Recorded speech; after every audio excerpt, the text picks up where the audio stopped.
नमस्कार। आजको कार्यक्रमबाट म प्रस्तोता सागर डाङ्गीको तपाईँलाई स्वागत छ। श्रोतागण, हरेक हप्ताको बुधबार राति 8:30मा प्रसारण हुँदै आइरहेको कार्यक्रममा साहित्यकार पुण्यप्रसाद प्रसाईज्यूद्वारा रचित कृति यस आइक्यानभित्रका प्रेरक कथाहरूलाई वाचन गर्दै आइरहेको छु।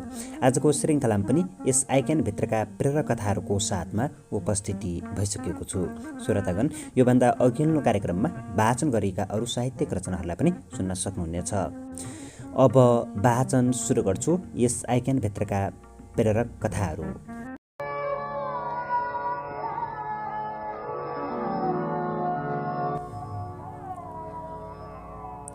प्रेमको शक्ति।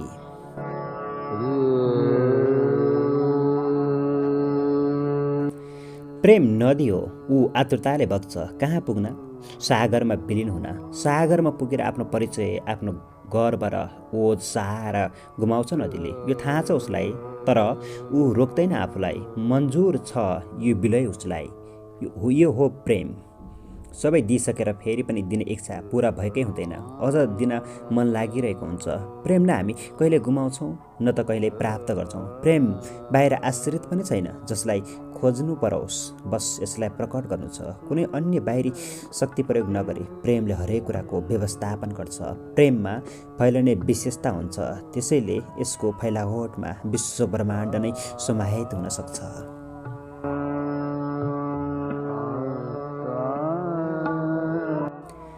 प्रेमले सफलता र खुसी तान्छ।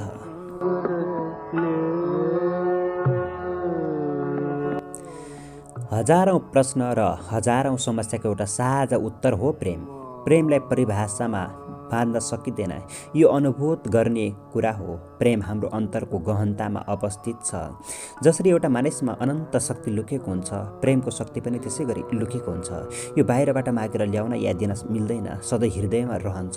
प्रेम न हामी कहिले गुमाउँछौँ न त कहिले प्राप्त गर्छौँ। प्रेम बाहिर आश्रित पनि छैन जसलाई खोज्नु परोस्, बस यसलाई प्रकट गर्नु छ। डेरामा बसेका दम्पति घर किनेर सरे। बिहान उठ्ने बित्तिकै महिलाले आफ्नो झ्यालबाट देखिन् उनको छिमेकी लुगा सुकाइरहेकी थिइन्। उनका धोएका लुगा उस्तै फोहोर थिए। भोलिपल्ट पनि उनले लुगा सुकाइरहेको देखिन्, तर लुगाहरू उस्तै फोहोर थिए। तेस्रो दिन पनि फोहोर लुगा नै सुकाइरहेको देखेपछि उनले खप्न सकेनन् र आफ्नो लोग्नेलाई भनिन्, हेर त ती घरका मान्छे कस्ता होलान्, सधैँ फोहोर लुगा मात्र सुकाउँछन्। श्रीमानले जुरुक्क उठेर झ्याल सफा गरेर भने, उनीहरूका लुगा फोहोर होइन म्याडम, हाम्रो झ्याल फोहोर हो। महिलाले फेरि हेरिन्, लुगा चहकिला थिए, राम्रोसँग धोएका। प्रेम यस्तै कुरा हो। प्रेमका लागि हामीले हृदयबाट अहङ्कारी रूपी फोहोर मेट्नुपर्छ, तब त्यो उसको वास्तविक स्वरूपमा प्रकट हुन्छ।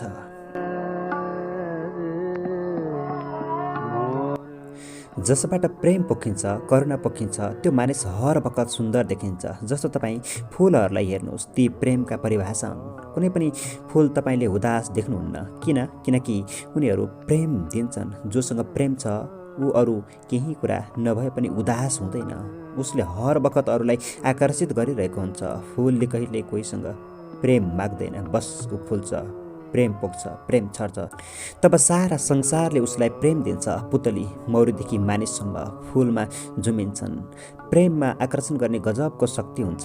प्रेम पूर्ण भएर कोही चुपचाप बसे पनि उसले आकर्षित गरिरहेको हुन्छ। जस्तो तपाईँ बुद्धलाई लिनुहोस्, उनलाई देख्न साथ मानिसमा नयाँ र कोमल विचारहरू पलाउँथे। आज बुद्धको चित्र हेर्दा पनि हामीलाई एक प्रकारको शान्ति महसुस हुन्छ। केवल मूर्ति र चित्र हेर्दा किनकि जसले बुद्धको मूर्ति बनाउँछ उसले सकेसम्म प्रयास गर्छ त्यो चित्र या मूर्तिबाट प्रेम करुणा झल्काउने। तपाईँ प्रेमपूर्ण हुनुहुन्छ भने सफलता, खुसी र प्रेमलाई स्वतः आफूतिर आकर्षित गर्न थाल्नुहुन्छ। फुलले कहिले प्रेम माग्दैन। पुतली, मौरी, भमरा, चराहरूलाई कहिले भन्दैन, तिमीहरू मलाई प्रेम गर, म तिमीहरूलाई प्रेम दिन्छु। प्रेम फुलको स्वभाव हो। फुल प्रेम बाँड्छ, त्यसैले फुलहरू नमागिकन प्रेम पाउँछन्। प्रकाश सूर्यको स्वभाव हो। तपाईँ जति नै घृणा गर्नुहोस् सूर्यलाई, उसले तपाईँका लागि प्रकाश नदिने निर्णय कहिल्यै गर्दैन।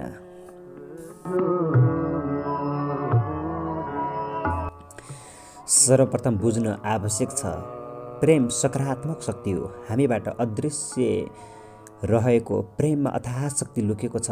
प्रेमको शक्तिमा विश्वास राख्ने मानिस जीवनमा कहिल्यै असफल हुँदैन। सर आइज्याक न्युटनले बताएका छन्, प्रत्येक क्रियाको बराबर र विपरीत प्रतिक्रिया हुन्छ। To every action there is an equal and opposite reaction. जति बल लाएर भित्तामा भकुन्डो फ्याँक्यो उति तीव्रता साथ त्यो तपाईँतिर फर्किए चाहिँ। कुकुरलाई प्रेमले सुमसुम्याउनुहोस्, उसले तपाईँका लागि उति नै प्रेमले पुच्छर हल्लाउँछ। तपाईँ कसैलाई घृणा गर्नुहोस्, त्यो तपाईँले गरेको घृणाकै आधारमा फिर्ता हुन्छ। तपाईँले जीवनमा याद गर्नुभएकै होला, कसैको अनुहार तपाईँलाई किन रुचिकर लाग्दैन। उसँग तपाईँको पहिलो भेट हो, तर पनि त्यस मानिसको अनुहारले तपाईँलाई चिड्याउँछ। उसलाई देख्दा तपाईँलाई इरिटेट फिल हुन्छ। उसँग फेरि भेट्नु नपरे हुन्थ्यो जस्तो लाग्छ। यस्तो भएको तपाईँ आफैलाई पनि आश्चर्य लाग्छ। कुनै माध्यमबाट तपाईँ त्यो मानिसको खबर बुझ्नुहोस्, ऊ तपाईँको बारेमा के सोच्दो रहेछ। उस्तै भावना त्यो मानिसमा पनि हुन्छ। तपाईँकै जस्तो विचार उसको मनमा पनि आएको हुन्छ। यो नकारात्मक विचार पहिला कहाँ जन्मियो, तपाईँको मनमा या उसको मनमा, जहाँ जन्मियोस्, तर प्रत्येक क्रियाको बराबर र विपरीत प्रतिक्रिया हो यो। तपाईँ जे जस्तो सोच्नु र अनुभव गर्नुहुन्छ, ढुक्क हुनुहोस्, त्यो तपाईँको जीवनमा आइपुग्छ। तपाईँको जीवन तपाईँको सोच र अनुभूतिको साकार रूप हो।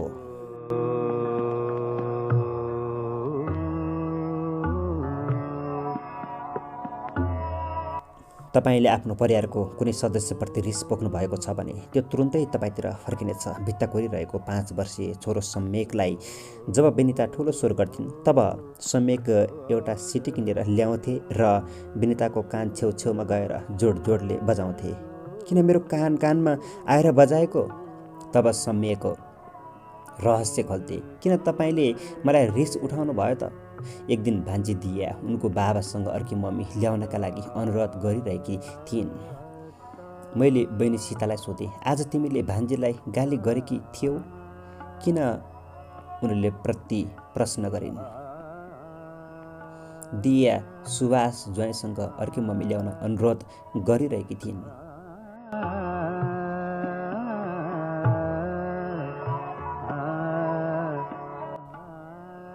तपाईँ परिवार, साथी, समाज र संसारलाई जे दिनुहुन्छ त्यही पाउनुहुन्छ। फेरि तपाईँले दिए जति फर्कनु त नियम नै भयो, तर प्रेममा पनि यो बढेर आउँछ, धेरै बढेर तपाईँलाई फिर्ता हुन्छ, किनकि प्रेमको नियम फरक हुन्छ अरू नियमभन्दा।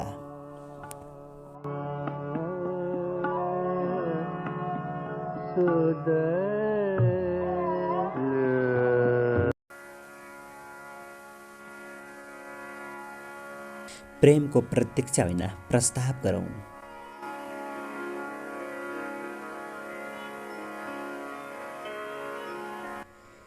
जवानीसँगै कल्पनामा परिवर्तन आयो। मेरो जिन्दगीमा सबैभन्दा महत्त्वपूर्ण भएर आइन् सपनाकी राजकुमारी परी। म जति जवान हुँदै गएँ, परी उति नै पुरस्कृत हुँदै गइन्। परी मेरो सपनामा आउन थालिन्। म हर बखत प्रेमको कल्पनामा रमाउन थालेँ र मलाई यो पनि थाहा छ, हरेक युवा एकपटक प्रेमको सुमधुर कल्पनामा हराउने गर्छन्। मलाई लाग्न थाल्यो कोही परी आएर मलाई प्रेम प्रस्ताव राखुन्।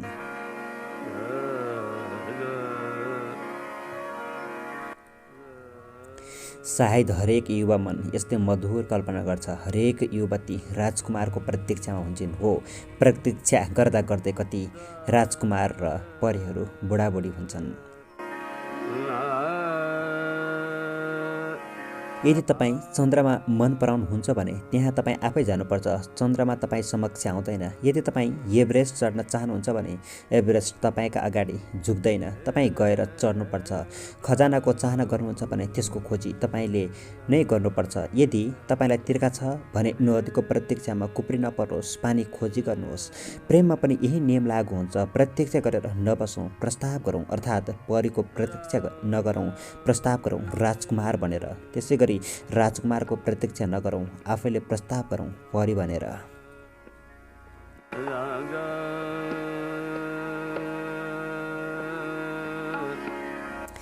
प्रेमले सफलता र सम्पत्ति लिएर आउँछ।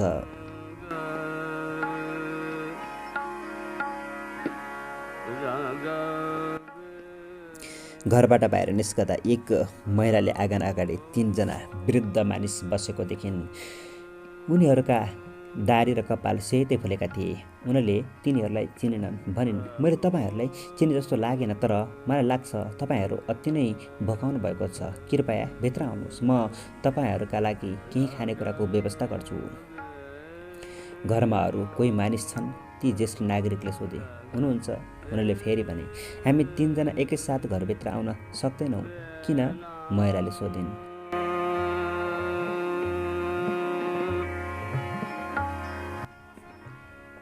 अर्को ज्येष्ठ नागरिकले व्याख्या गरे, हामी 3 जनामा यिनको नाम सम्पत्ति हो। उनीहरूले एउटालाई देखाउँदै भने। अर्को साथीलाई देखाएर भने, यिनको नाम सफलता र मेरो नाम प्रेम हो। हामी 3 जना एकै पटक एउटै घरमा आउन सक्दैनौँ। तपाईँभित्र गएर आफ्ना श्रीमानसँग सल्लाह गर्नुहोस् र भन्नुहोस्, हामी मध्ये कसलाई तपाईँहरू आफ्नो घरमा बोलाउन चाहनुहुन्छ। ती महिला उत्सुक हुँदै भित्र गइन् र सबै कुरा आफ्ना श्रीमानलाई बताइन्। उनका श्रीमान बडो खुसी भए।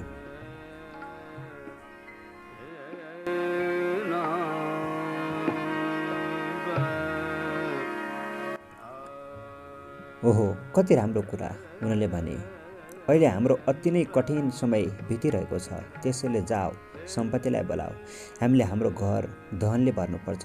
श्रीमतीले असहमत हुँदै भनिन्, होइन प्यारा, हामी किन सफलतालाई आफ्नो घरमा नबोलाउने? तब उनीहरूकी बुहारी आइन् र भनिन्, होइन, हामीले प्रेमलाई बोलाउनुपर्छ, प्रेमलाई हाम्रो घरमा ल्याउनुपर्छ। श्रीमानले बुहारीको कुरामा सहमत हुँदै आफ्नो श्रीमतीलाई भने, प्रिय, जाऊ र प्रेमलाई हाम्रो अतिथिको रूपमा बोलाऊ।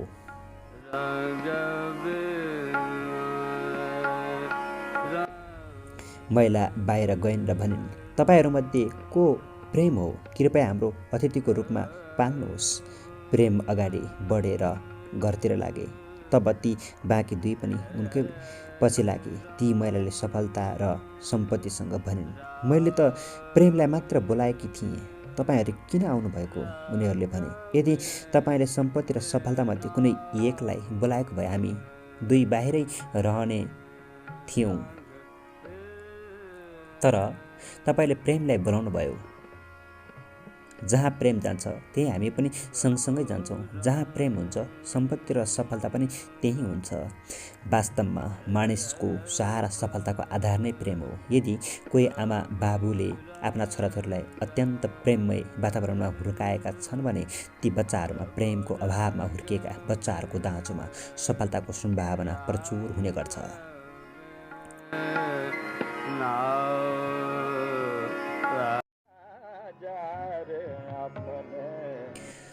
Law of love.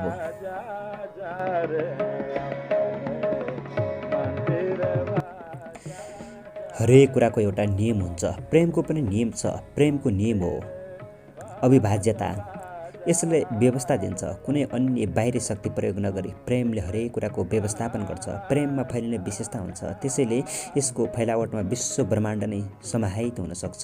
जब आमाको प्रेम फैलिन थाल्छ तब संसारमा हरेक बच्चाप्रति उनी आफ्नो बच्चालाई जस्तै प्रेम दिन थाल्छिन्। जब जब कोही युवा वा युवतीको प्रेम फैलन्छ तब ऊ करुणाकार बुद्ध बन्छ। व्यवस्था गर्ने प्रेमको शक्ति विचित्रको हुन्छ।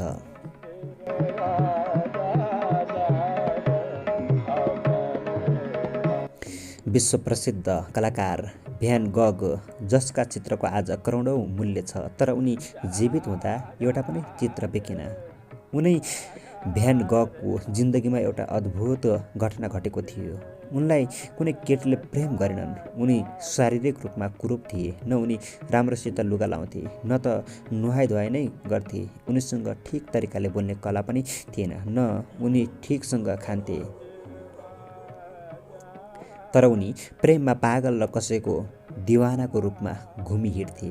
उनी एउटा पसलमा काम गर्थे। त्यहाँ पनि उनको हालत उस्तै, त्यस्तै गन्दे, फोहोरी र समयको ख्याल नराख्ने। कहिले पसलमा समयमा पुग्दैनथे। पसलले उनलाई कामबाट हटाउने बारे सोचिरहेको थियो। तर अचानक एक दिन भ्यान गगलाई देखेर दोकानको मालिक हैरान भयो। ऊ राम्रो कपडा लगाएर, नुहाएर, कपाल सपाल कटाएर, दारी सारी सफा चट पारेर अत्तर सत्तर छर्केर आए। उनको मालिकले सोध्यो, चमत्कार, मैले त विश्वासै गर्न सकिनँ कि तिमी पनि नुहाउँछौ। तिमी कहिले कपाल कटाउला र कपडा धोला भन्ने सोचेकै थिएन। तिमीलाई के भयो? भ्यान गगले भने। एउटी केटी मेरो जिन्दगीमा आएकी छ।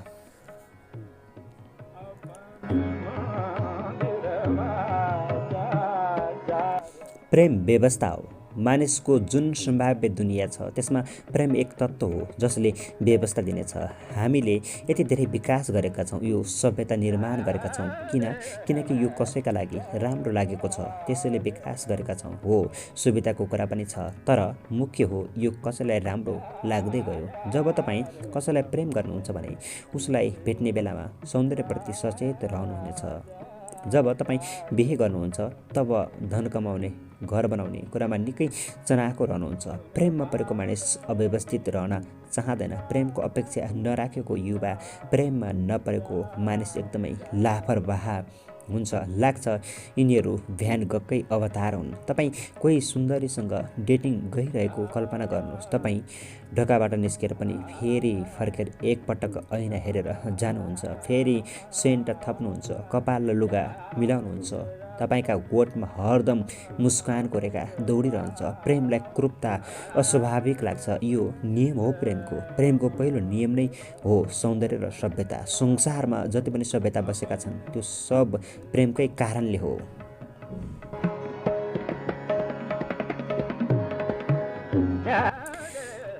ल अफ एट्र्याक्सनले भन्छ हामी सबै ह्युमन म्याग्नेट हौँ। हाम्रो जीवनमा 90% कुरा त्यही हुन्छ जसलाई हामी आकर्षित गर्छौँ। हामी नै इन्भाइट गर्छौँ, बोलाउँछौँ। बाँकी 10% मात्र बाहिरी प्रभाव हुन्छ। दुःख र सुख जे हामी पाइरहेका छौँ त्यो हामीले नै बोलाएका हौँ। हामी गरिब या धनी जे छौँ त्यो पनि हाम्रै चाहनाको परिणाम हो। कोही गरिब छ भने त्यो उसैले चाहेका कारणले भएको हो।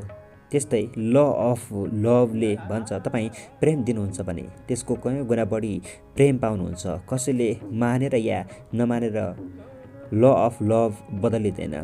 जसरी कसैले नमान्दैमा ल अफ ग्राभिटीलाई फरक पर्दैन। अहिले मैले लेख्दा लेख्दै गुरुत्वाकर्षण बिर्सेँ। पृथ्वीले हरेक कुरालाई आफूतिर तान्छ भन्ने कुरा बिर्सेँ भने म उड्न थाल्दिनँ। त्यस्तै तपाईँ प्रेमपूर्ण हुनुहुन्छ, निस्वार्थ प्रेम बाँड्नुहुन्छ भने तपाईँले नचाहे पनि यो अस्तित्वले तपाईँका लागि प्रचुर प्रेमको शक्ति पठाउनेछ।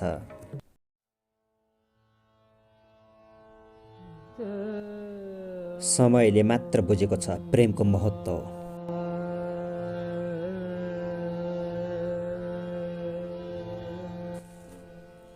एकपटक फिलिङ्स र इमोसन एउटा टापु घुम्न गएछन्। त्यहाँ अरू पनि थिए। उनीहरूको स्वभाव अनुसार समय राम्ररी बितिरहेको थियो, तर अचानक एउटा चेतावनी आयो। चेतावनी अनुसार उनीहरूले जति सक्दो छिटो टापु खाली गर्नुपर्ने भयो।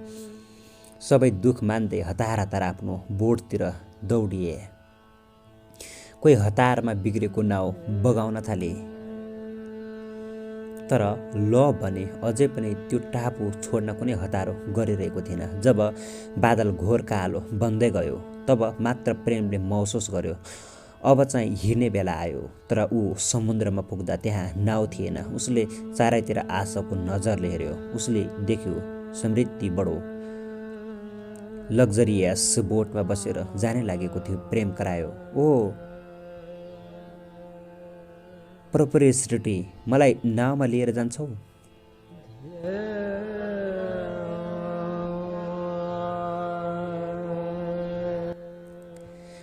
समृद्धिले उत्तर दियो, मेरो नाउँ बहुमूल्य वस्तुले भरिएको छ। म तिमीलाई लान सक्दिनँ।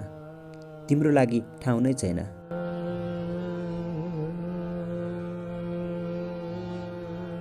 एकछिनपछि प्रेमले अर्को सुन्दर नाउमा भेनिटीलाई देख्यो। प्रेम फेरि करायो, के तिमी मलाई सहयोग गर्छौ भेनिटी? हुँदैन, अहमले घृणाका साथ भन्यो। म तिमीलाई लग्न सक्दिनँ। मेरो सुन्दर नाउमा तिम्रो खुट्टाको हिरो लाग्छ। हुँदैन। केही क्षणपछि प्रेमले दुःखलाई पनि गइरहेको देख्यो। उसले सहयोगका लागि दुःखलाई भन्यो। दुःखले भन्यो, म तिमीलाई लान सक्दिनँ। म एकदमै दुःखी छु। एक्लै जान चाहन्छु। जब प्रेमले खुसीलाई गइरहेको देख्यो उसले फेरि सहयोगका लागि भन्यो। खुसी अति नै खुसी थियो। उसले आफ्नो वरिपरि ध्यान दिनै पाएन। उत्तेजना त्यही छेउमा थियो। उसले पनि प्रेमलाई लान इन्कार गर्यो। त्यसै बेला कोही करायो, आओ प्रेम, तिमीलाई म लैजान्छु। प्रेमले चिनेन त्यो दयालु को हो, तर उसले तुरुन्तै नावमा जम्प गर्यो र आरामले सुरक्षित ठाउँमा पुग्यो। नावबाट ओर्लिन साथ प्रेमले नलेजलाई भेट्यो। छक्क पर्दै सोध्यो, ज्ञान, मलाई लिफ्ट दिने को थियो? तिमीलाई थाहा छ? किनभने कोही पनि मलाई सहयोग गर्न तयार थिएन। ज्ञान मुस्कुरायो, ओ त्यो समय थियो।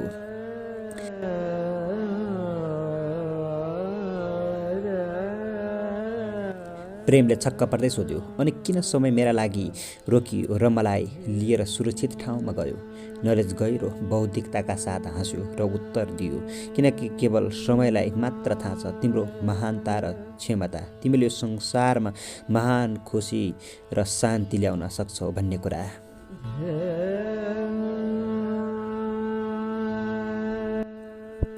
हामी जब समृद्ध हुन्छौँ तब प्रेमलाई नदेखे चाहिँ गर्छौँ। जब हामी आफूलाई महत्त्वपूर्ण ठान्छौँ तब अहमले हामी प्रेम बिर्सन्छौँ। त्यस्तै खुसी र दुःखमा पनि हामी प्रेमलाई बिर्सन्छौँ। समयले मात्र प्रेमको महत्त्व बुझ्छ।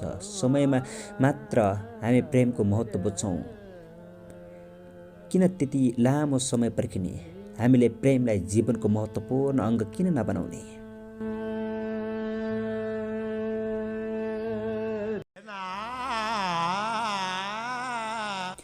सधैँ प्रेमको विषयमा मात्र लेख्नुहोस् है।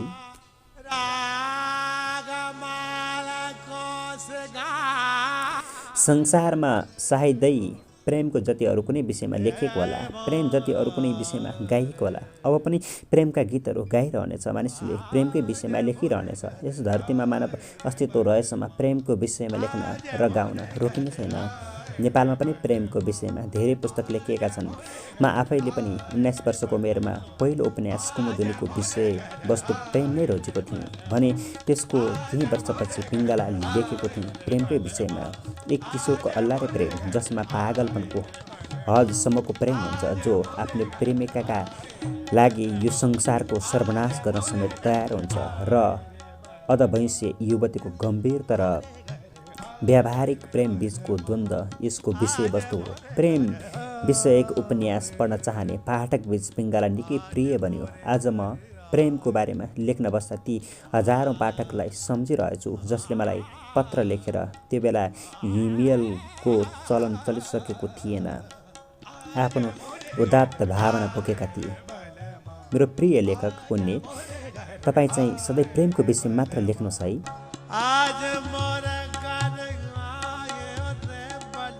प्रेम शाश्वत कुरा हो, यसलाई स्पष्टीकरणको आवश्यकता छैन। प्रेमलाई परिभाषाको पनि आवश्यकता छैन। प्रेमको परिभाषै हुँदैन। जस्तो हामी फुललाई परिभाषित गर्न सक्छौँ, तर वासनाको त्यसको सुगन्धको कसरी परिभाषा गर्ने? हामी वसन्तको परिभाषा गर्न सक्छौँ, जङ्गलको परिभाषा गर्न सक्छौँ, तर हरियालीको परिभाषा कसरी गर्ने? प्रेम पनि परिभाषाको घेरा बाहिर छ। सधैँ प्रेम हुन्छ। फेरि यहाँ मैले चलन चल्तीमा भन्ने गरेको प्रेम हुन्छ या प्रेम हुँदैन को अर्थमा लिन खोजेको होइन। प्रेम हर कदममा उपस्थिति हुन्छ। धरतीमा जीव रहन्जेल प्रेम रहिरहन्छ। प्रेमको बीजका साथ अस्तित्वले मानिसको सिर्जना गरेको हुन्छ। प्रेमको पनि नियम छ। प्रेमको नियम हो, यसको कुनै नियम छैन। परिवर्तन ब्रह्माण्डको नियम हो। हरेक चिज यहाँ परिवर्तनशील छ, तर यो नियम प्रेमलाई लाग्दैन। यस ब्रह्माण्डमा अपरिवर्तनीय केही छ भने त्यो प्रेम हो।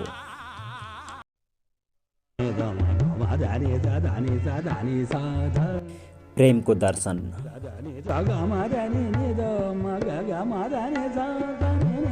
लैला र मजनुको प्रेम कथा प्राय सबैले सुनेका छौँ। अमर प्रेम कथा बनेको छ यो।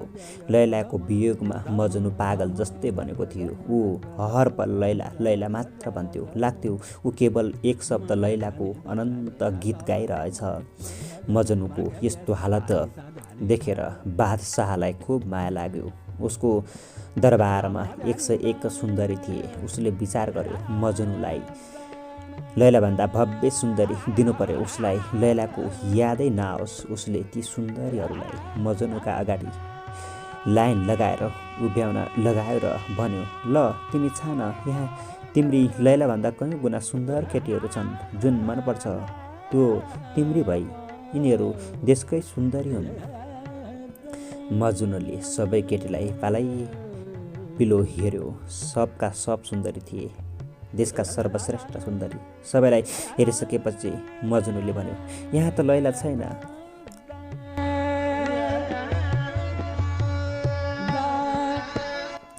राजाले भने, लैलाको के मतलब?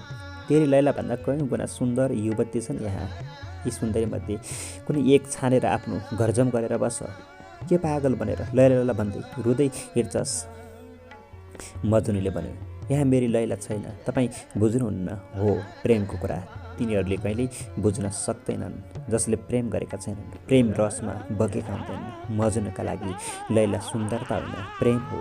लैलाभन्दा 100 गुणा सुन्दरी कोही हुन सक्छन्, तर मजुनुका लागि लैलाभन्दा सुन्दरी अर्को कुनै हुनै सक्दैन, किनकि लैलाको सौन्दर्य बुझ्न मजुनुका आँखाको आवश्यकता हुन्छ। यो धरतीकै रहस्यमय कुरा हो प्रेम। प्रेम बुझ्न वास्तवमै प्रेम गर्नु जरुरी छ। प्रेम गरेकाहरूले मात्र कसैको प्रेमको भावना बुझ्न सक्छन्।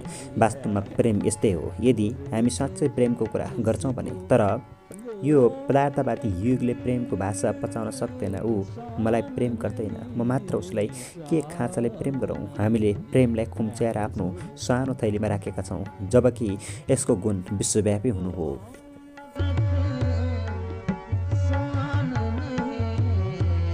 प्रेमलाई हामीले म्याथ बनाएका छौँ, बराबरीमा प्रमाणित गर्ने। कुनै फुलले मलाई प्रेम गर्छौ भने मात्र म तिमीलाई प्रेम दिन्छु भनेर नफुल्ने हो भने के हुन्छ? फुलको अस्तित्व सकिन्छ। फुल नभएर काँडामा मात्र सीमित रहन्छ, तर फुल बिना शर्त फुल्छ। फुलले बिना शर्त प्रेम दिन्छ, त्यसैले संसारले उसलाई प्रेम दिन्छ। हामी भने कहिले भ्यालेन्टाइन आउँछ भनेर पर्खेर प्रेम प्रस्ताव गर्छौँ र प्रत्युत्तर पनि उसै दिन चाहन्छौँ। पाउन केही दिन ढिलो भयो भने भन्न थालिहाल्छौँ, होइन त्यसले आफूलाई के ठान्या हो? अझ नकारको स्थिति आयो भने त तरबार लिएरै मैदानमा उत्रन्छौँ। भर्खरै केही मिनेट अघि प्रेम प्रस्ताव राखेको मानिसको गर्दन छिनाउन केही नलागे एसिड खनाइदिन्छौँ, उसको बदनाम गर्छौँ। यो कहाँ प्रेम भयो? यो त केवल अहङ्कार हो। हामी चलन चल्तीको भाषामा जेलाई प्रेम भनिरहेका छौँ, वास्तवमा त्यो प्रेम हुँदै होइन, निकै गहन छ प्रेम। सुर से जिसको प्यार नहीं है, जो दिएर खुसी हुन्छ, दिन पाउँदा आफूलाई लुटाउँदा खुसी हुन्छ, त्यो हो प्रेम। जो लिन पाउँदा खुसी हुन्छ, त्यो हो त अहङ्कार मात्र हो। एक दिन सबै सकिन्छ, अहङ्कार लिएर सकिन्छ, प्रेम दिएर सकिन्छ।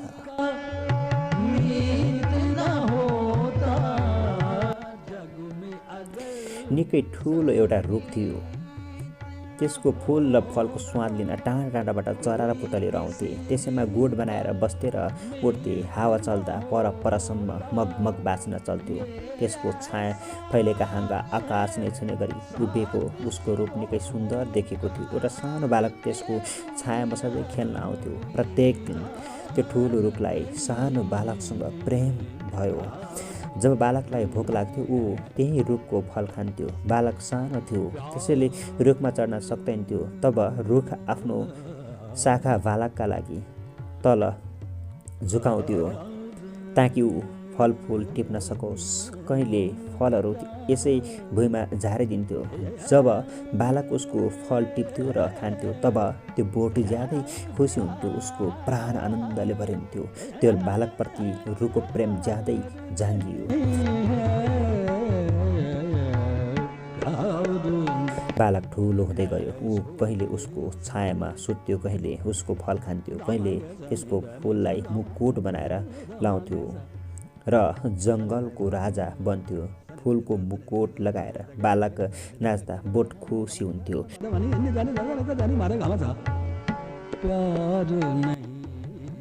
बिस्तारै बालक किशोरवयतिर लाग्यो। ऊ बोटमाथि पनि चढ्न थाल्यो। हाँगामा झुन्डिन पनि सक्ने भयो। रुखमा बसेर घन्टौँ उसका पातहरू बजाउँथ्यो। ऊ हाँगामा विश्राम गर्थ्यो। रुख आनन्द विभोर हुन्थ्यो। त्यो रुख उसलाई गहन प्रेम गर्थ्यो। दिन बित्दै गए, किशोर बढ्दै गयो। जब त्यो किशोर युवा भयो, उसका कामहरू बढे। ऊ अरू काम गर्न थाल्यो। जिउनका लागि उसले धेरै काम गर्नुपर्ने भयो। अब ऊ सधैँ आउन पाउँदैनथ्यो, त्यसैले कहिले आउँथ्यो कहिले आउँदैनथ्यो, तर बोट उसलाई पर्खिरहन्थ्यो। रुखको सारा प्राण ती युवालाई फकारिरहेको हुन्थ्यो जसलाई उसले प्रेम गरेको थियो। प्रेमको नियम हो यो। प्रेम निरन्तर प्रतीक्षा गरिरहेको हुन्छ त्यो आउँछ भनेर। प्रेम सुन्दर प्रतीक्षा हो। केटो कहिले कहिले आउँथ्यो तर त्यो रुख उसलाई प्रेम गर्थ्यो। केटो जवान हुँदै गयो, रुख नजिक आउने उसको समय झन् कम हुँदै गयो। एक दिन त्यही बाटो भएर ऊ गइरहेको थियो। रुखले भन्यो, सुन तिमी आउँदैन, म प्रतीक्षा गरिरहेको छु। म तिम्रो लागि बाटो हेरिरहेको हुन्छु, आएर मेरो छायामा एकछिन बस न। युवकले भन्यो, किन, बित्थामा के का लागि आउनु तिमीसँग? बोटले फेरि भन्यो, पहिला तिमी सानो छँदा जे कुरा थिए ती त अहिले पनि छँदैछन्, आऊ न। तब उसले भन्यो, तिमी कुरा बुझ, म अब बालक होइन, ठुलो भएँ, मेरो जिम्मेवारी बढ्यो। अब मैले परिवार पाल्नुपर्छ, मलाई सम्पत्तिको आवश्यकता छ, मैले पैसा कमाउनु पर्छ।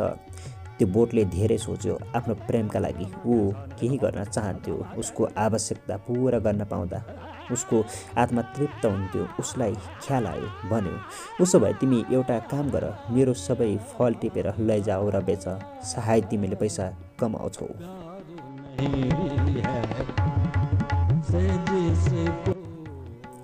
रुखको कुरा केटालाई पनि ठिक लाग्यो। ऊ रुखमा चढेर सबै फल टिप्यो, काँचो पनि झार्यो, हाँगा भाँचिए, पात झरे, तर बोट अझ खुसी भयो, आनन्दित थियो, किनकि त्यो रुख उसलाई प्रेम गर्थ्यो। फेरि केटो धेरै दिनसम्म आएन। उसले रुखलाई भुल्यो। वर्षौँ बित्यो, रुख उदास थियो, उसको प्राणले रस बहाइरहेको थियो। उसको प्रेमी आओस् र रस लैजाओस् भनेर। धेरै समय बितेपछि केटो फेरि आयो।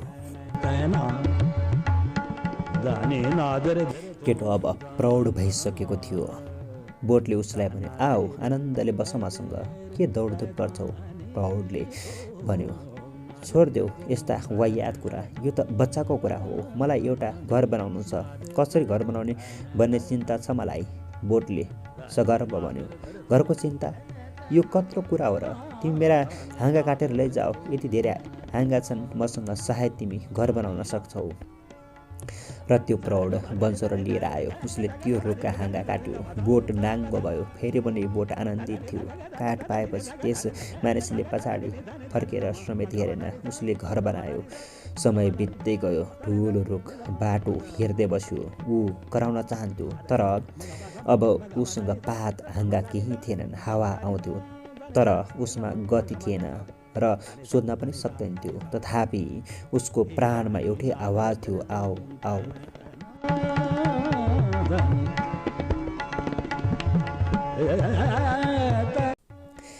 वर्षौँ बिते। अब त्यो प्रौढ बुढो भएको थियो। ऊ नजिकैबाट गइरहेको थियो। रुखले सोध्यो, तिम्रो लागि अब म के गर्न सक्छु? तिमी धेरै दिन पछि आयो। वृद्धले भन्यो, मलाई टाढा विदेश जानु छ, धन कमाउनका लागि। मलाई एउटा डुङ्गाको आवश्यकता छ, म चिन्तित छु, कसरी पाऊँ? हाँगा विहीन रुखले भन्यो, तिमी मलाई काट, मेरो यो बाँकी भागले नाउँ बन्छ। म धेरै धन्य हुनेछु, किनकि म तिम्रो डुङ्गा बन्न सकु र तिमीलाई टाढाको देश लैजान सकु। तर तिमी छिट्टै फर्केर आउनु, सकुशल आउनु, म तिम्रो प्रतीक्षा गर्नेछु। तब त्यो वृद्धले त्यो रुखको ठुटो पनि काट्यो आराले। अब त्यो रुखको जमिनभन्दा केही माथिको फेद मात्र बाँकी रह्यो, सानो ठुटो। वृद्ध यात्रामा निस्कियो। वर्षौँ बिते। एक दिन ठुटोले एउटा बहुवृद्ध मानिस आइरहेको देख्यो। रुखले चिन्यो उसलाई र खुसी भयो। बहुवृद्ध मानिस थाकेर लखत्रान्न थियो। ऊ भोको पनि थियो। उसलाई घामले पोलिरहेको थियो। ठुटालाई साथीका लागि घाम छेल्ने छाएर भोक मार्ने फल दिन नपाएकोमा साह्रै पिर लाग्यो। तैपनि उसले भन्यो, साथी आऊ, तिमी धेरै थाकेका छौ, एकछिन म माथि बसेर जाऊ। बुढो त्यो ठुटोमा बस्यो। निकै बेर बस्यो। रुख खुब खुसी भयो र बुढो त्यही ठुटामा बसेको बसै मर्यो। मानिसहरू भेला भए। त्यो बुढोलाई जलाउने दाउरा समस्या भयो। फेरि ठुटाले भन्यो, म छु नि, मलाई काट। मानिसहरूले त्यही ठुटो काटेर बुढाको चिता बनाए। साथीको जीवनको अन्त्यमा पनि आफू काम लागेकोमा रोक्यो। खुब खुसी भयो। चितामा आगो लगाइयो। रुख हाँसिरहेको थियो। एक दिन सबै सकिन्छन्, अहङ्कारी र प्रेमी पनि। तर अहङ्कारी लिएर सकिन्छ, किनकि अहङ्कारले पुरा जिन्दगी लिने भाषा मात्र बुझ्छ। र एक दिन प्रेम पनि सकिन्छ, तर ऊ पुरा जिन्दगी दिएर सकिन्छ, किनकि प्रेम दिनुको भाषा मात्र बुझ्छ।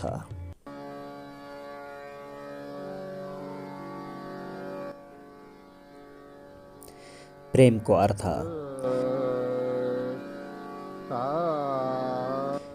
विश्वका 100 महान पुस्तकको नाम टिप्नु भयो भने म खलिल जिब्रानको द प्रोफेटको नाम निकै पहिला लेख्छु सायद।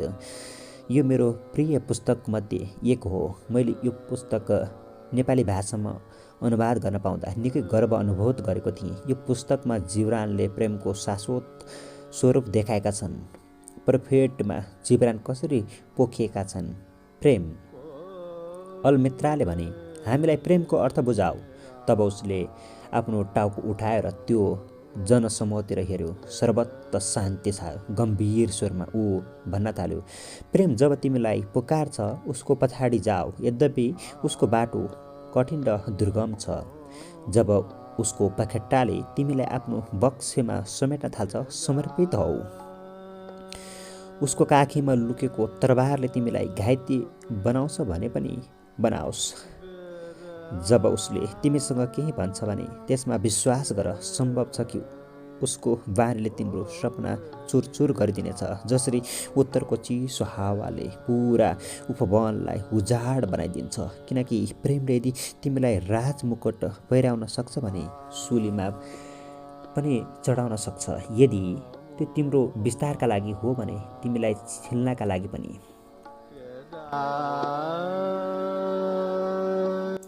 त्यो जसरी तिम्रो उचाइमा चढेर घाममा लहराइरहेका तिम्रा कोमलतम हाँगालाई प्रेमले सुमसुम्याउँछ, त्यसै गरी तिम्रो जरासम्म पनि उत्रन्छ र धरतीबाट त्यसको पकडलाई हल्लाएर खुकुलो बनाइदिन्छ। उसले तिमीलाई काटेको फसलको थुप्रो झैँ एकत्र गर्छ। फेरि नग्न बनाउनका लागि तिमीलाई पिट्छ। फेरि तिमीलाई तिम्रो भुसबाट मुक्त गर्नका लागि निफन्छ। फेरि तिमीलाई उज्यालो बनाउनका लागि जाँतोमा पिस्छ। फेरि जबसम्म तिमी भित्र मुलायमता उत्पन्न हुँदैन तबसम्म उसले तिमीलाई मुस्छ।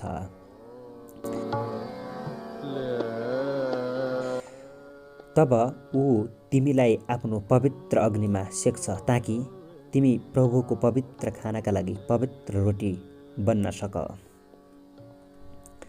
प्रेमले तिमीसँग यो सबै गर्नेछ, जसबाट तिमीले आफ्नो हृदयको रहस्य जान्न सक र त्यो ज्ञान पाएर विश्व प्राणको हृदयको अंश बन्न सक।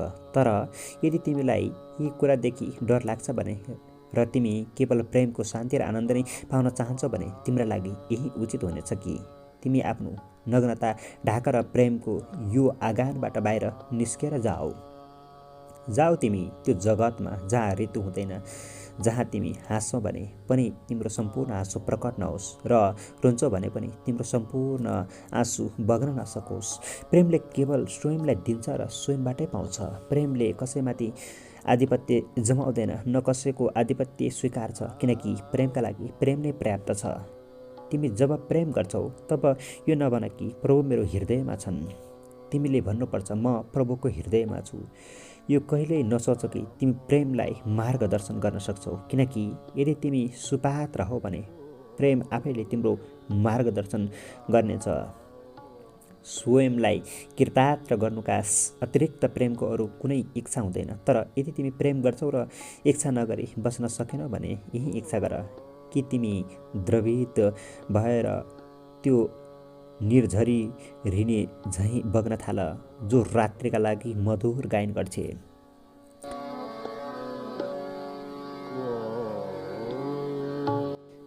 तिमी अतिशय संवेदनशील हुनुको पीडा थाहा पाऊ कि तिमी प्रेमको आफ्नै धारणाको हातमा आहत हौ र बग्न देऊ आफ्नो रगत आफ्नो सहमतिमा। सानन्द, तिमी प्रातकालमा जान्छौ भने तब हृदय हल्लिरहेको हुनेछ र तिमी प्रेमको एक दिन अरू पाउने कृतज्ञता व्यक्त गर्न लाग्नेछौ। तिमी दिउँसो विश्राम गर्छौ भने तब हृदय प्रेमको चरम आनन्दको मनन गरिरहेको होस् र यसपछि जब तिमी सुत्न जान्छौ तब हृदयमा प्रेतमको कल्याणको प्रार्थना होस् र अधरमा उसको प्रशंसाको गीत हो। वास्तविक प्रेम चाहिँ यही हो। प्रेम नदी हो, ऊ आतुरताले बग्छ कहाँ पुग्न, सागरमा विलिन हुन। सागरमा पुगेर आफ्नो परिचय, आफ्नो गर्व, ओज सारा गुमाउँछ नदीले। यो थाहा छ उसलाई, तर ऊ रोक्दैन आफूलाई। मन्जुर छ यो विलय उसलाई। यो हो प्रेम। सबैलाई दिइसकेर फेरि पनि दिने इच्छा पुरा भएकै हुँदैन, अझ दिन मन लागिरहेको हुन्छ। यो हो प्रेम।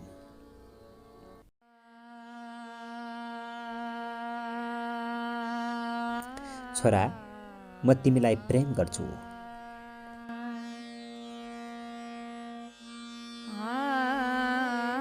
कुनै ठाउँमा आमा छोरा बस्थे, साह्रै दुखले हुर्काएन उनले छोरो अर्काको घरमा भाँडा माझेर लुगा धोएर।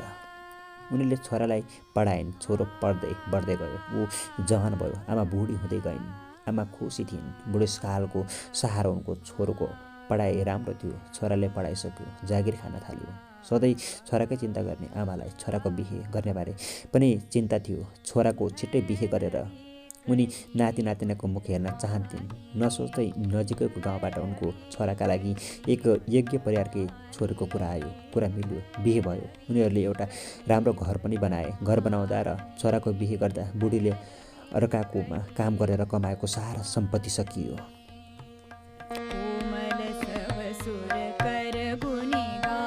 खुसीले बुढेका खुट्टा भुइँमा थिएनन्। उनी अप्सरा जस्ती बुहारी पाएर दङ्ग थिइन्। तर उनको खुसी 6 महिना पनि टिकेन। बुहारीसँग मनमुटाव हुन थाल्यो। बिस्तारै झगडाले उग्र रूप लियो र त्यो घरमा कि आमा कि बुहारी मात्र बस्न सक्ने अवस्था आयो। बुहारी दोजिया थिइन्। आमाले सोचिन्, पहिला पनि अर्काकै काम गरेर खाइहाल्छु, केही नलागे म बुढी मागेर पनि खान सक्छु। उनले घर छोडिन्।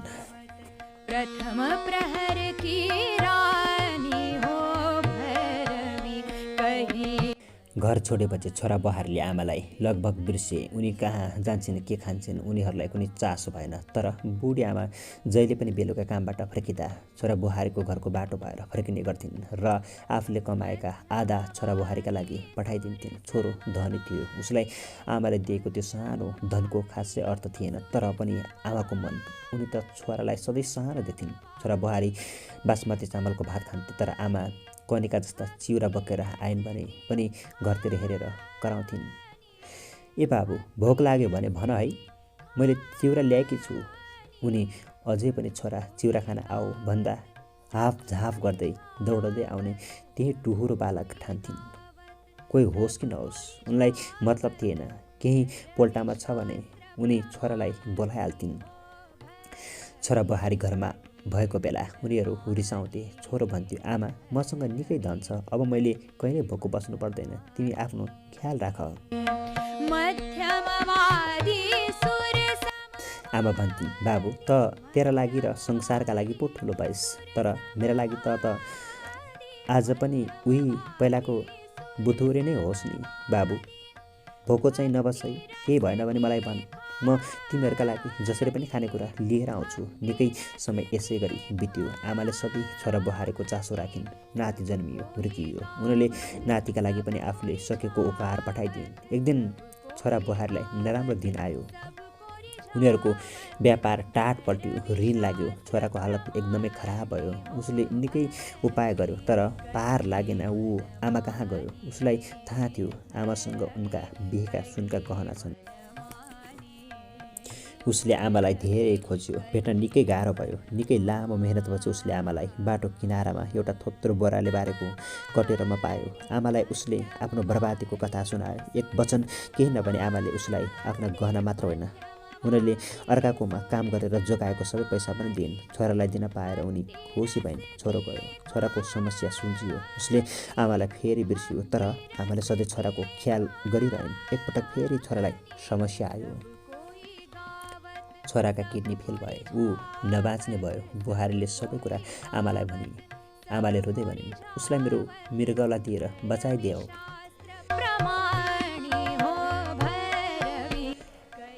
आमा छोराको रक्त समूह मिल्थ्यो। किडनी ट्रान्सप्लान्ट गर्ने बेलामा बेहोस हुनु अघि आमा डाक्टरलाई कराइरहेकी थिइन्, मेरो छोरालाई चिर्ता बिस्तारो गर्नु, उसलाई दुख्ला। उनलाई आफ्नो त चिन्तै थिएन। होस खोल्दा पनि आमाको मुखबाट त्यही आवाज आइरहेको थियो, मेरो छोरालाई दुख्ला, उसलाई नदुखाओ। छोरो ठिक भयो, तर अस्पतालबाट हिँड्ने बेलामा फेरि तनाव भयो। आमालाई कहाँ राख्ने? घरमा आमाका लागि बेग्लै कोठा थिएन, एउटा पाहुना कोठा त थियो, तर पाहुना आउँदा कहाँ सुताउने? उनीहरूले आमालाई फेरि त्यही बाटाको झोप्रामा लगेर राखे। फर्कने बेलामा आमाले बिस्तारै भनिन्, बुहारी गाडी बिस्तारै चलाऊ है, छोरालाई दुख्ला। उनी आफ्नो छोरोलाई बचाउन सकेकोमा साह्रै खुसी थिइन्। जाने बेलामा उनीले आफूले कमाएका बाँकी सिक्का पनि दिइन्। साहिँदैन आमा भन्दै छोराले सिक्का राख्यो। उनीले छोराको निधार चुमेर भनिन्, बाबु म तिमीलाई धेरै माया गर्छु। बुढी मान्छे छोरा बुहारीलाई बिदा गरेर मुस्कुराउँदै छाप्रोमा छिरिन् र केही दिनपछि उनको मृत्यु भयो। हो, यही हो प्रेम, वास्तविक प्रेमको परिभाषा पनि हो। छोरा बुहारीको अन्याय आमालाई थाहा नभएको होइन, तर उनी ओपालभ गर्दिनन् किनकि उनी छोरालाई प्रेम गर्छन्। आफू विलीन भएर आफ्नो प्रेम बचाउनुलाई भन्छन् प्रेम।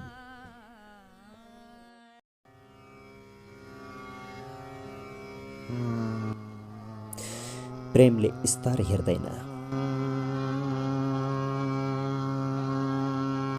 एक दिन एउटा रेस्टुराँमा सानी छोरीका साथ सुन्दर जोडी पुगे। उनीहरूको खाना आउन बाँकी थियो।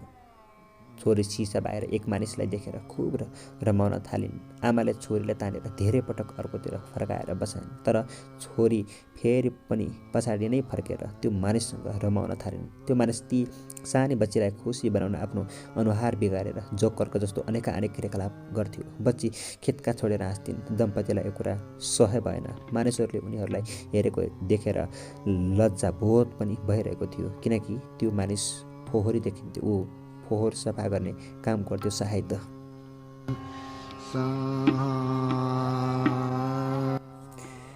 खाना आयो। ती दम्पतिले छिटो खाना खाए। छोरी त्यही मानिससँग रमाइरहेकी थिइन्। उनीहरू लाजले भुतुक्क भइसकेका थिए। उनीहरू बच्चीलाई बोकेर निस्किए। बच्ची अझ पनि त्यही मानिसलाई हेरेर रमाइरहेकी थिइन्। जब उनीहरू त्यो मानिसको छेउमा पुगे, तब बच्चीले हात फैलाएर त्यो मानिसतिर हाम फालिन्। बच्चीकी आमा छोरीलाई त्यस मानिसको अङ्गालोमा जान दिन बाध्य भइन्। अङ्गालोमा बच्ची खुब रमाइन्। एकछिनपछि ती मानिसले सानी बच्ची उनकी आमालाई जिम्मा लाउँदै भने, यी सानी गुडिया म तपाईँको हातमा दिँदैछु, यिनको ख्याल राख्नु। उनी गए।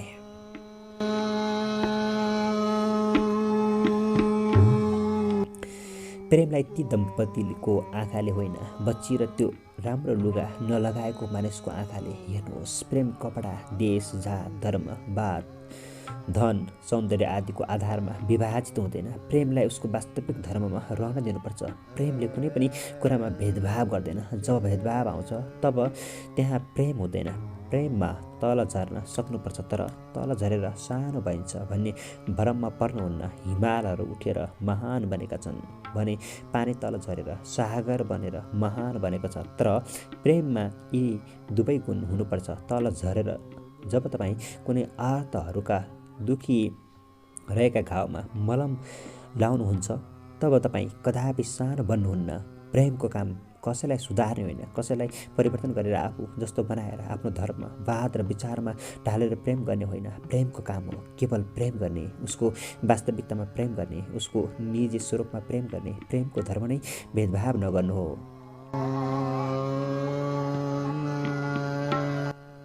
जब तपाईँ निस्वार्थ प्रेमका हातहरू कुनै भेदभाव बिना सहयोगका लागि उठाउनुहुन्छ, तब यो पुरा अस्तित्व, यो पुरा प्रकृति तपाईँका लागि प्रेम पोख्न थाल्छ। हामीले यसका लागि ल अफ नेचर बुझ्नु जरुरी छ। यो संसारमा तपाईँ जस्तो एक्सन गर्नुहुन्छ, उसले उत्तिकै सशक्त रूपमा रियाक्सन गर्ने गर्छ। जब तपाईँ यहाँ केही हुनुहुन्छ, तब प्रकृतिले त्यसलाई 10औं गुणा बढाएर तपाईँलाई फिर्ता दिनेछ। प्रेमको नियम हो यो।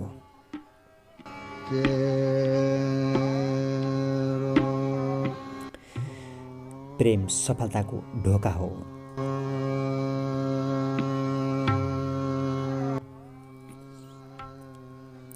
एउटा होटलमा एक जोडी आफ्नो म्यारेज एनिभर्सरी मनाउन पुगे। सहरको सुन्दर ठाउँमा थियो होटल। त्यहाँ पुगेपछि थाहा भयो होटलमा रुम छैन। उनीहरू निकै दुःखी भए। अब के गर्ने? दोधारमा थिए, चिन्तित पनि उत्तिकै, किनकि अन्य होटलमा पनि रुम खाली थिएन। त्यसै बेला एउटा वेटर उनीहरूका अगाडि देखिएर र भने, यदि तपाईँहरूलाई कुनै आपत्ति हुँदैन भने आज मेरो स्टाफ रुममा बस्न सक्नुहुन्छ। तपाईँहरूको सुन्दर जोडीका लागि म आजको रात थोरै असुविधा झेल्न तयार छु। नाइ, नभन्नुहोस्, मेरो रुम त्यस्तो नराम्रो पनि छैन।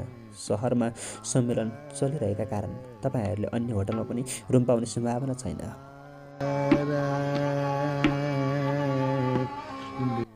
वेटरको प्रेमपूर्ण अनुरोध उनीहरूले सहर्ष स्वीकार गरे। बाध्यता पनि थियो। भोलिपल्ट जाने बेलामा उनीहरूले ती वेटरलाई उनको व्यवस्थापन गर्न सक्ने क्षमता र प्रेमपूर्ण भावनाका लागि धन्यवाद दिए। 2 वर्षपछि त्यो वेटरलाई ती जोडीले न्युयोर्क आउनका लागि टिकट पठाए। ती वेटर न्युयोर्क गए।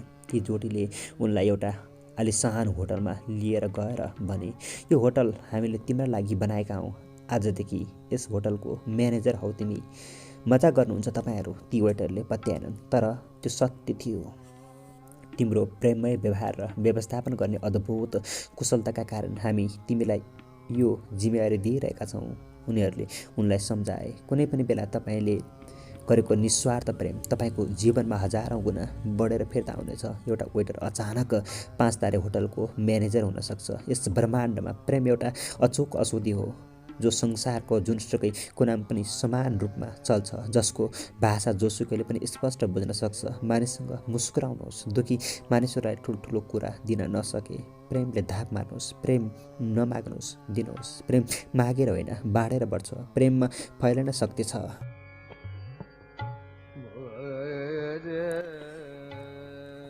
शब्द शक्ति। तपाईँ आफ्नो बच्चाका लागि प्रशंसाका शब्द प्रयोग गर्नुहोस्। सोध्नु अघि बच्चाका लागि साहस भन्ने किसिमका शब्दहरू, उसलाई प्रेरणा दिने किसिमका वाक्यहरू भन्ने गर्नुहोस्। यसले बच्चामा आत्मविश्वासको विकास हुन्छ। उसभित्रको हीन भावना हराउँदै जान्छ। साथै तपाईँ राति सुत्ने बेलामा र बिहान उठेपछि एकपटक आफ्ना लागि सकारात्मक कुरा भन्नुहोस्, जस्तो म जिनियस छु, म एक सफल मानिस हुँ, ममा अपार सम्भावना र सामर्थ्य छ, म एक सुखी र खुसी मानिस हुँ, म आफूलाई धेरै प्रेम गर्छु, म आफूले चाहेको हरेक कुरा प्राप्त गर्न सक्षम छु।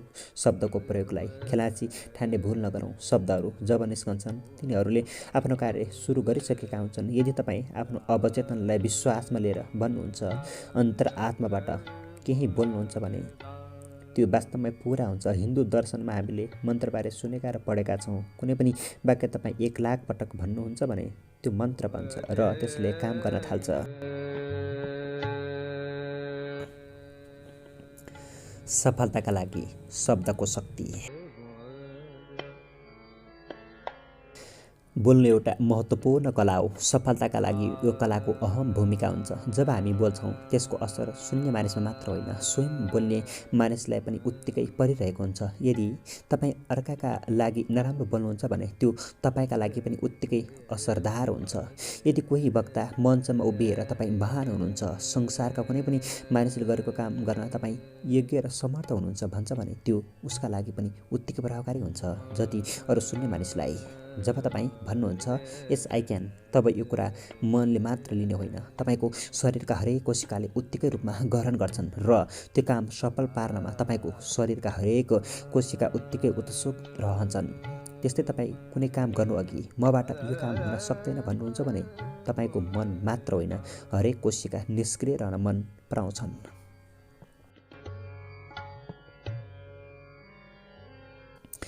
गाउँमा एउटी महिलाको छोरो बिरामी भयो। निकै नामी वैद्यका उपचार गराउँदा पनि बालक निको भएन। उनी चिन्तित थिइन्। ती महिलाले एक सन्यासीबारे सुनेकी थिइन्। ती सन्यासीले आफ्नो बानीको शक्तिले रोग निको पार्ने चर्चा थियो। त्यही समय ती सन्यासी देश विदेश घुम्ने क्रममा त्यो गाउँमा आइपुगे। उनी आएको थाहा पाउन साथ उनी सन्यासीलाई भेट्न गइन्। जब सन्यासी गाउँमा आए तब भिडले उनलाई घेर्यो। गाउँमा एकैसाथ यत्तिका मानिस देखिनु दुर्लभ थियो। ती महिलाले सन्यासीका अगाडि बिरामी बालक ल्याएर प्रार्थना गरिदिन अनुरोध गरिन्। के तपाईँ साँच्चै नै प्रार्थनाले यो बिरामी बच्चालाई सहयोग गर्छ भन्ने ठान्नुहुन्छ? यो बच्चाको हकमा आधुनिक औषधि विज्ञान पनि असफल भएको छ। भिडबाट एउटा आवाज आयो, तिमी यो सब केही बुझ्दैनौ। तिमी महामूर्ख हौ, सन्यासीले भने। त्यो मानिसले सन्यासीबाट यस्तो उत्तरको अपेक्षा गरेको थिएन। ऊ रिसायो। उसको अनुहार रातो निलो पहेँलो कालो भयो। रिसको झोकमा ऊ सन्यासीलाई धेरै कुरा भन्न चाहन्थ्यो, बेसरी गाली गर्न चाहन्थ्यो, तर उसको मुखबाट शब्दै निस्केन। तब सन्यासी उसका छेउमा गएर उसको काँधमा हात राखेर प्रेमपूर्वक भन्न थाले, एउटा वाक्यले तिमीलाई यति धेरै क्रोधित र तिम्रो सम्पूर्ण शरीर यति तातो बनाउन सक्छ भने के अर्को राम्रो शब्दले मानिसलाई प्रेरणा दिन र चङ्गा बनाउन सक्दैन? शब्दको ठुलो शक्ति हुन्छ। तपाईँ दिनभरि बोलीचालीमा कस्ता शब्द प्रयोग गर्नुहुन्छ, अर्काका लागि तपाईँ कस्तो बोल्नुहुन्छ, त्यसले तपाईँको जीवनमा प्रभाव पारिरहेको हुन्छ। हाम्रो अवचेतन मस्तिष्क शक्तिशाली साधन हो। जब यसले कुनै कुरा ठान्छ तब त्यो हाम्रो जीवनमा प्रकट हुन थाल्छ। यदि तपाईँ दिनभरि अर्काको कुरा काट्न नकारात्मक शब्द प्रयोग गर्नुहुन्छ भने त्यो तपाईँको अवचेतनले समाउने गर्छ।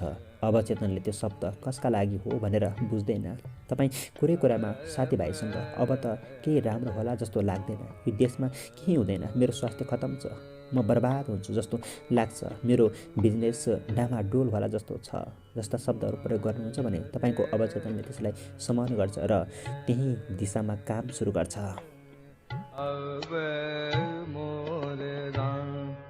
क्यालिफोर्निया युनिभर्सिटीको एक अध्ययनले बोलीचालीमा हामीले प्रयोग गर्ने खोज परिणाम प्रेम, सुरक्षा, सहज, स्वास्थ्य, पैसा, नयाँ, बचत, तिमी जस्ता शब्दले आफ्नो अर्थको जस्तै परिणाम निकाल्न सहयोग गर्छन् भन्ने निष्कर्ष निकालेको छ। शब्दमा ठुलो शक्ति हुन्छ। हिन्दू दर्शनमा त शब्दलाई ब्रह्म भनिएको छ। हामीले धार्मिक ग्रन्थहरूमा श्राप र वरदान दिने कुरा पढेका छौँ। यो तिनै शब्दको खेल हो। यदि दैनिक जीवनमा तपाईँ नकारात्मक शब्द बढी प्रयोग गर्नुहुन्छ, दुःखका कुरा गर्नुहुन्छ भने त्यही कुरा तपाईँको अवचेतनले लिन्छ र तपाईँका लागि त्यस्तै अर्थ लाग्ने काम सुरु गर्छ। त्यसकारण बोल्ने कुरामा संयम अपनाउनुहोस्। आफ्नो बच्चालाई तपाईँ बुद्धु, मूर्ख जस्ता शब्द प्रयोग गर्नुहुन्छ, यो त यति बुद्धु छ, केही बुझ्दैन भन्नुहुन्छ भने बच्चाको अवचेतनले त्यसलाई समाउन थाल्छ र त्यस्तै ठान्छ। यसले उसको पुरा जीवनमा नकारात्मक असर पर्छ।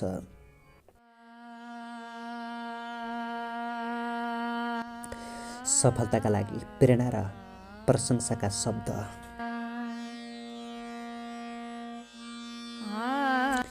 केही मानिसको जुनसुकै बेला नकारात्मक कुरा गर्ने बानी हुन्छ। उनीहरूले कुरा गर्नु भनेको नै नकारात्मक बोल्नु हो। जस्तो कोही मानिसहरू रातो दिन कुनै रोगबारे चर्चा गर्ने गर्छन्। कोही रोगी मानिस भेट्न साथ त्यो रोगको बारेमा डिटेलमा कुरा गर्न थाल्छन्। यदि तपाईँ आफ्नो छोराछोरीको जीवनमा सफलता चाहनुहुन्छ भने यो कुरामा विचार पुर्याउनु जरुरी छ। तपाईँ आफ्नो बच्चाका लागि प्रशंसाका शब्द प्रयोग गर्नुहोस्। सुत्नु अघि बच्चाका लागि साहस भन्ने किसिमका शब्दहरू, उसलाई प्रेरणा दिने किसिमका वाक्यहरू भन्ने गर्नुहोस्। यसले बच्चामा आत्मविश्वासको विकास हुन्छ, उसभित्रको हीन भावना हराउँदै जान्छ।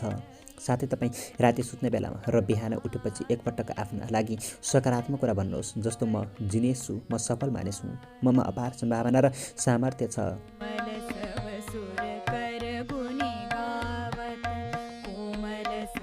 म एक सुखी र खुसी मानिस हुँ, म आफूलाई धेरै प्रेम गर्छु, म आफूले चाहेको हरेक कुरा प्राप्त गर्न सक्षम छु। शब्दको प्रयोगलाई खेलाँची ठान्ने भुल नगरौँ। शब्दहरू जब निस्कन्छन् तिनीहरूले आफ्नो कार्य सुरु गरिसकेका हुन्छन्। यदि तपाईँ आफ्नो अवचेतनलाई विश्वासमा लिएर भन्नुहुन्छ, अन्तर्आत्माबाट केही बोल्नुहुन्छ भने त्यो वास्तवमा पुरा हुन्छ।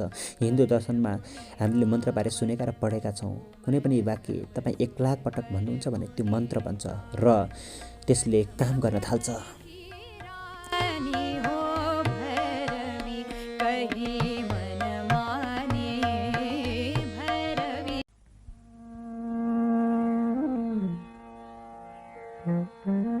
श्रोतागण, आजको श्रृङ्खलामा साहित्यकार पुण्यप्रसाद प्रसन्नज्यूद्वारा रचित कृति यस आख्यानभित्रका प्रेरक कथाहरूलाई वाचन गरेर सुनाए।